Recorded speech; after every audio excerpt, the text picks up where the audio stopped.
Jonathan, have you seen much of Florida's offense? You know much about their offense?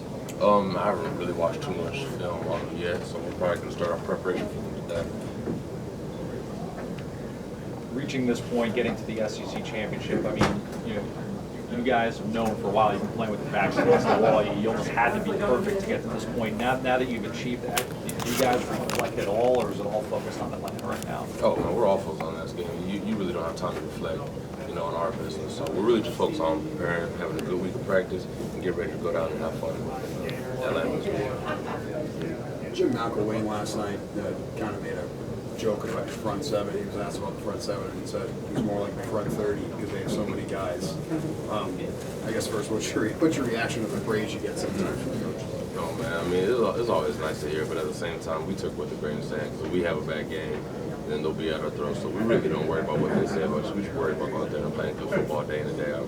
But I mean, even still, I know you guys are in the moment, but it's got to be hard to ignore some of the praise and some of the things that people have been saying about the defense. Seems like the defense every week is getting more and more dominant. You're only giving up 55 points in your last 5 games. Yeah, it might not be as hard as you think if you knew how Coach Bo was. We're probably going to get ripped today for something. So when you have a coach like Coach Bo, it's very easy to stay humble. Nick Saban has said several times in the football play, especially here at the end of the season, is to finish strong. How is the guy iterating that day in and day out of practice? Just by keeping the same intensity we did at the beginning of the season. A lot of players sometimes, they take off. Not specifically talking about our team, we're just talking in general. Some players will take off and relax because we feel like we've accomplished enough. But we're just really just trying to stay focused and keep up our mental intensity.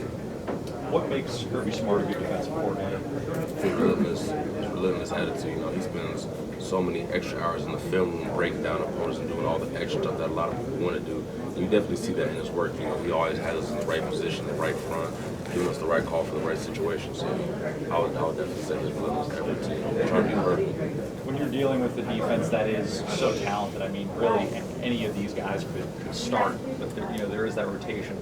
How does he get everyone to buy into that system when, guys who may be good enough to start aren't, but he still has to convince them that, hey, you guys can be major players here? Well, after the last 2 years and how we didn't end the season how we wanted to, it's kind of easy to get guys to buy in because, we just kind of see it when we try to do it our way, what happens. So, we have nothing else to do but to buy in, or we're going to repeat what we did the last 2 years.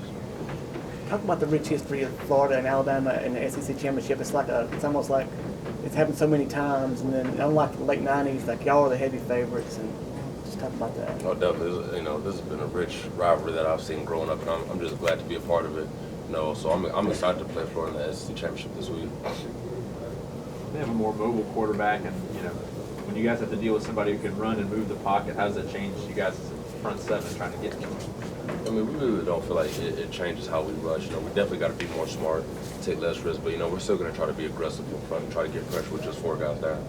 You mentioned Bo Davis. Just give us some insight into what he's like in practice and how he grades you guys. Oh man, he's an intense individual. I mean, nothing's taken for granted with Coach Bo. If he gives you a compliment, you definitely earned it. So he definitely keeps us hungry. When he keeps us hungry, that's something I can definitely say. Any SEC championship game is going to be special, but when it is Alabama and Florida, does it add maybe a little extra something to it? I could definitely say for the outsiders, but for us, it's just football. We're just here to play football. And I honestly mean that. It doesn't matter who we're playing. We're just happy for an opportunity to play, and we're just getting ready for the game Saturday. They're not scoring a lot of points, but that doesn't matter as far as focus, right? Oh, not at all. I mean, they made it to the SEC championship for a reason, So they won 10 games here. They're a very talented team. We're just focused on playing our best football right now. How much has Ruben kind of evolved as a player? I know it was they were talking a lot about his tackling form a couple of years ago and that sort of thing. How much have you seen him grow as a player, and how much more confidence do you have in him as a teammate and back there for his play? I feel like as a leader, he's definitely grown the last 2 years. Obviously his tackling form has gotten way better. As a player and a person, he's become, he just matured a lot and gotten a lot better on and off the field. We just love playing with him and love playing in front of him. Anything else? All right, let's go.